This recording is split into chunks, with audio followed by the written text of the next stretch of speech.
Je devrais pas me coller la face dessus parce que je ne suis pas certaine de s'il y a de l'amiante ou non. C'est normal d'acheter des souvenirs quand on est en voyage en France, mais pour les collectionneurs d'antiquités militaires, ce qu'on rapporte dans notre valise est un petit peu différent. Alors voici les antiquités que j'ai rapportées de mon voyage en France cet été. Dans la ville de Carentan, j'ai acheté un voltmètre allemand qui date des années 30. Zwiz de lambeau. Connaissant l'ingénierie allemande, ça m'étonnerait pas qu'il fonctionne encore et je vais le tester dans une autre vidéo.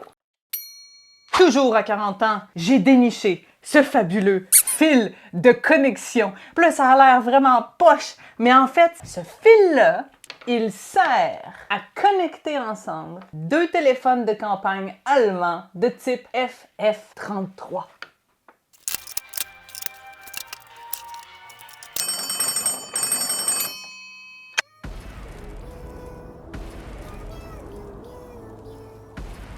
Et de Verdun, j'ai rapporté un masque à gaz. C'est un masque à gaz français qui date de 1938. Donc, c'est un masque à gaz qui a été distribué au début de la Seconde Guerre mondiale parce que les gens avaient été traumatisés par les attaques au gaz de la Première Guerre mondiale. On redoutait grandement ces attaques-là. Finalement, ça n'a pas été une aussi grande partie de la guerre que pendant la Première, sauf que on en avait quand même. Je vais le remettre dans son petit sac. Ouais, c'est toujours un peu stressant parce que les antiquités militaires, tu peux pas les amener en cabine, tu sais.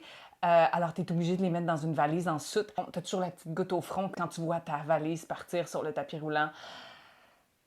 Et tu espères la retrouver à l'arrivée.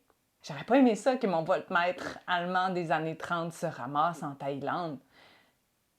Mais c'est pas arrivé.